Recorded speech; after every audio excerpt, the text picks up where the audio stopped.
পৃথিবীর একটা আজব নিয়ম আছে জানো তো, যতক্ষণ পর্যন্ত নিঃস্বার্থে অথবা বিনা স্বার্থে তুমি মানুষের উপকার করতে পারবে ততদিন তুমি মানুষের ভালোবাসা পাবে। তবে সেই ভালোবাসা কিন্তু আসল ভালোবাসা নয়। একটা দিন উপকার বন্ধ করে দিয়ে দেখো না, তাদের স্বার্থে ঘা লাগলে তারা কতটা পাল্টে যায়। এক্ষেত্রে দেখা যাবে কি, স্বার্থের খাতিরে যারা একদিন তোমাকে খুব ভালোবাসতো তারাই কিন্তু একদিন না একদিন তোমার নামে বদনাম ছড়িয়ে বেড়াবে। এটাই হচ্ছে সত্যি।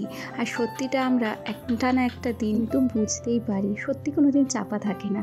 ওই যে টিকটিকিতেও কিন্তু টিকটিক দিচ্ছে। যাই হোক, অনেক গল্প অনেক কথা হবে তোমাদের সঙ্গে। তার আগে চলো নিজের পরিচয়টা দিয়ে নিই। নমস্কার, কেমন আছো সবাই? আশা করছি সবাই ভালো আছো, আর আমরাও বেশ ভালো আছি। আমি রিমি। আজকে আমার আরও একটি নতুন ব্লগে তোমাদের সবাইকে অনেক অনেক স্বাগত জানাই। ঘড়ির কাঁটায় এখন বাজছে ওই 6:30 মতো। এখন না একটু উঠোনের সামনেটা ঝাড় দিয়ে নিচ্ছি। সামনেটা বলতে আমার ঘরের সামনেটায় যে জায়গায় ইট পাতা ছিল, ওখানে ওই ঝোড়ো হাওয়া হয়েছিল গতকাল রাত্রে, তাই বেশ পাতা পড়েছিল। তবে 5:30টার সময় যখন উঠোন ঝাড় দেওয়া হয়েছে একবার, তখন ওই জায়গাটা ঝাড় দেওয়া হয়নি। তাই ভালো করে জায়গাটাকে ঝাড় দিয়ে নিলাম, আর গাছগুলোকেও একটু সরিয়ে সরিয়ে রাখলাম। আর ঝটপট করে আমি কি করেছি জানো, বেশ কয়েকটা জামা কাপড় ভেজানোর ছিল, সেগুলোকে ভিজিয়ে নিয়ে তারপর এই যে মুখ ধুয়ে সোজা কিন্তু চা করে নিয়েছি।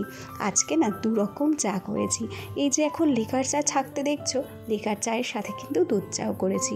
আসলে আমাদের বাড়িতে মিস্ত্রি কাকা এসেছে আর দিদিমা শাশুড়ি, এনারা দুজনেই লিকার চা খায়। তবে মিস্ত্রি কাকাকে দুধ চা দিলে খেত, বাসি দুধের চা তো সেই জন্য আর দিতে মন চাইলো না। তাই বাসি দুধের চাটা আমি খাবো আর ওনাদের দুজনকে লিকার চা দেবো। তবে কাকাকে বলেছি এর পরদিন আসলে ফ্রিজে আমি দুধ রেখে দেবো, সেদিনকে আবার ওনাকে দুধ চা করে দেবো। গল্প করতে করতে চাটাকে ছেঁকেই সোজা বাইরে চলে এলাম। এই যে এখন দিদিমাকে চাটা দিয়ে আসছি, আর তারপরে যাব মিস্ত্রি কাকাকে চা দিতে। আর এই যে আমার টাকলু সোনার হাতে রয়েছে ব্রাশ, ও ব্রাশ করলে তারপর ওকে খাওয়াবো। তবে ও হাতে ব্রাশ নিলে মোটামুটি আধ ঘন্টা লেগে যায় ওর ব্রাশ করতে, আর সেই টাইমটুকুতে আমি এখন একটু স্বস্তিতে বসে চা খেতে পারি আর কি। দিক থেকে চাটুকু খেয়ে তারপর সোজা চলে এলাম কলের পরে। দেখো আজকে এত তাড়াহুড়ো করছিলাম, কলের পরে থেকে যে ব্রাশটা নিয়ে ঘরে তুলবো সেটার কথা মনেই ছিল না। এখন চাল ধুয়ে নিচ্ছি, আর চালটুকুকে খানিকক্ষণ ভিজিয়ে রাখবো। টাইম কলের জলে চাল ধুয়েছি, আর চাল ধোয়ার জলটা কিন্তু ওদিকে মগে আমি জমিয়ে রেখেছি। যখনই সুযোগ পাবো তখনই কিন্তু চাল ধোয়ার জলটা মগে দিয়ে দেবো। এ পর্যায়ে 1 বালতি জল নিয়ে ও ঘরে যাচ্ছি। আজকে টাইম কলের জলটা বেশ ভালোই দিয়েছে। কিছু টাইম ভালো জল দেয় টাইম কলে, আর কিছু টাইম না একটু হলুদ জল দেয়। ওদিক থেকে জল তারপর চাল সেগুলো রান্নাঘরে রেখে এসে শোনার জন্য করেছিলাম আজকে ম্যাগিটা একটু ফ্যাকাশে কালার হয়েছে। কেন জানো, ম্যাগির মশলাটা খুব কম পরিমাণে দিই, আর এটাই সোনা খুব ভালোভাবে খায়। সবাই জানি যে বাচ্চাদের ম্যাগি খাওয়ানো ভালো না, আর তার সাথে ম্যাগি মশলাটা তো একেবারেই নয়। তবুও কি হয় বলো তো, আমরা প্রত্যেক মা না ইচ্ছাবশত বলতে পারো, অনিচ্ছাবশত, কিংবা বলতে পারো তাড়াহুড়োর তাগিদে বাচ্চাদের কিন্তু একটু ম্যাগি ট্যাগি খাইয়েই থাকি, তাই না?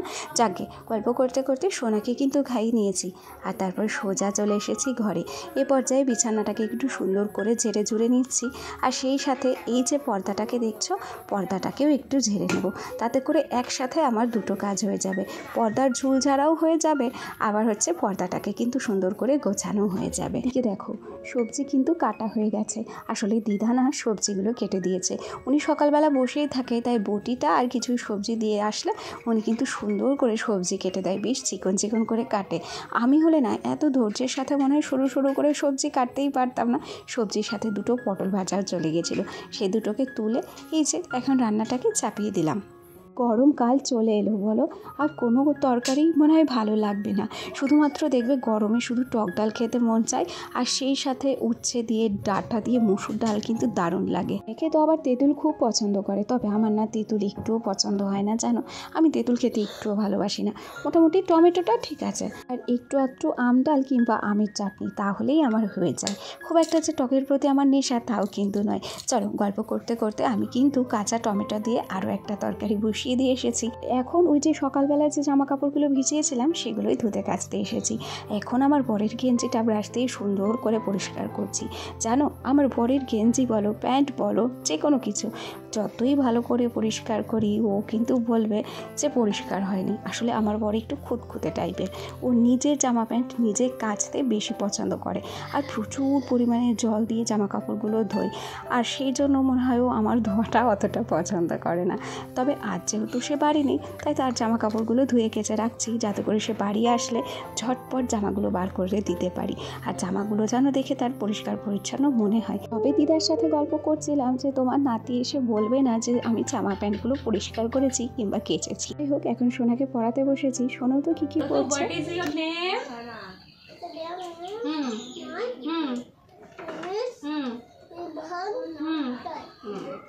What is your father name? Father name is আবার বলো my. হ্যাঁ, where are you from? I am from. আমাদের পারিপার্শ্বিক পরিস্থিতি যেমনই হোক, আমাদের শরীর যতই অসুস্থ হোক, দেখবে একটা গৃহবধূর উপর কত যে চাপ থাকে, সংসারের যে কত দায়িত্ব থাকে, আর সেই সাথে থাকে বাচ্চা কাচ্চা মানুষ করার দায়িত্ব, তাদেরকে পড়াশোনা শেখানোর দায়িত্ব। তাই সমস্ত দায়িত্ব পালন করতে গিয়ে আমরা যদি একটু কষ্টও পাই, সেই কষ্টটাকে আর কষ্ট বলে মনে করি না, বলো। কারণ কি বলো তো, একটা স্কুলে ভর্তি হয়ে যখন আমাদের বাচ্চারা ফটফট করে পড়বে লিখবে, তখন যে কত আনন্দ লাগবে, সেই আনন্দর ভাগ তো কাউকে দেওয়া যাবে না। মোট কথা বলতে পারো যে একটা সংসার পরিপাটি রাখা থেকে শুরু করে বাচ্চা কাচ্চার দায়িত্ব সমস্তটাই একটা গৃহবধূ ছাড়া কিন্তু কখনোই সম্ভব হতো না।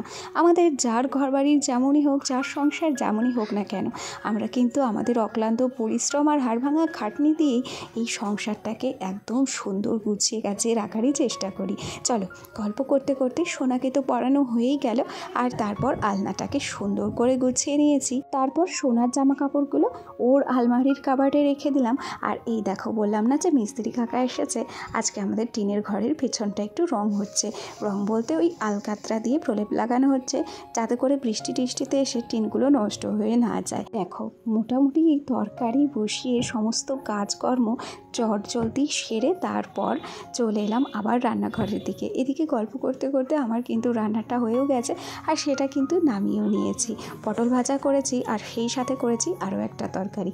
তবে আমাদের ও ঘরে আরও কিন্তু রান্না হচ্ছে মাটির উনুনে, সেগুলো তো আর তোমাদের সঙ্গে শেয়ার করা হয় না, তবে কখনো কখনো যদি সময় পাই অবশ্যই শেয়ার করব। থালা বাসনের পসরা সাজিয়ে সোজা চলে এসেছি কলের পরে। টাইম কলের জল তো ধরে রাখাই আছে, আর এবার হচ্ছে কড়াই থেকে শুরু করে বাটি, ছোট ছোট সসপ্যান, সমস্ত কিছুই কিন্তু এখন মেজে ধুয়ে পরিষ্কার করে নেব। ভিডিওর এ পর্যায়ে এসে আমার প্রচণ্ড হাসি পাচ্ছে বলতে, আমি যখন ভয়েস ওভার দিচ্ছি আমার ছেলে বলছে আমি নাকি তাকে ভালোই বাসি না। এটা কি মানা যায় বলো? সত্যি কি এটা মানা যায়? ওর এত অভিযোগ আমার উপরে, মানে আচ্ছা দেখো তো, আমাদের ঘরের সামনেটা একটু ডিজাইন করে কালার করা হয়েছে, জানলাটাকেও কালো করে রং করে দেওয়া হয়েছে, সেই সাথে দরজার কাঠগুলোকেও কালার করা হয়েছে, আর মেঝেগুলোও কিন্তু কালার করা হয়েছে। জানি না তোমাদের কেমন লাগছে, তবে মোটামুটি এই টিনের ঘরটা দেখতে আমার কিন্তু বেশ ভালো লাগছে। থালা বাসনগুলো নতুন উৎসাহের সাথে ঘরের সামনে মেলে দিয়ে তারপর সোজা এই ঘরে চলে এসেছি, আর তারপরে ফ্রিজটাকে আজকে একটু সুন্দর করে মুছে নিচ্ছি। অনেক দিনই কিন্তু ফ্রিজটাকে মোছা হয় না। চলো, ফ্রিজ মুছতে মুছতে একটা কথা না বললেই নয়। আমার যে সমস্ত বন্ধুরা প্রথম থেকেই আমার সাথে আছে, পাশে আছে, তোমাদেরকে অসংখ্য ধন্যবাদ জানাচ্ছি। আর আমার যে সমস্ত নতুন বন্ধুরা আজকে আমার ভিডিওটি প্রথম দেখছো, যদি কোনো কারণে ভিডিওটি তোমাদের ভালো লেগে থাকে তাহলে অবশ্যই করে একটা লাইক করো, কমেন্ট করো।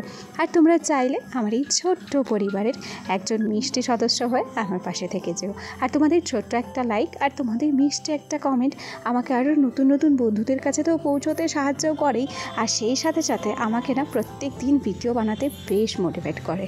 প্রত্যেকটা দিন সংসারের কাজ গুছিয়ে করার পাশাপাশি হাতে যেটুকু সময় পাই বসে না থেকে পুরো ঘরটাকে পরিপাটি রাখার চেষ্টা করি, আর তারপর গিয়ে স্নানের আগে সমস্ত কাজ কমপ্লিট করে রাখি, যাতে স্নান করে একটু রেস্ট নিতে পারি আর সোনার সাথেও একটু কাটাতে পারি। তাছাড়া বাদবাকি সময়টা তো কাজের মধ্যেই যায়, ছেলেকেও দেখতে হয়, ওই সব মিলেমিশে বেশ ভালোই কাটছে সংসার জীবন বলতে পারো। এই যে এই পর্যায়ে ঘরটাকে ঝাড় দিয়ে নিলাম, আর তারপরে একটা সুন্দর পরিপাটি ঘর রেডি করে রেখে এখন যাব স্নানে। তাহলে আমার আজকের ভিডিওটি তোমাদের কেমন লাগলো কমেন্ট করে জানাতে ভুলো না। আজ আসি, কাল আবার দেখা হবে। সবাই ভালো থেকো, টাটা সবাইকে।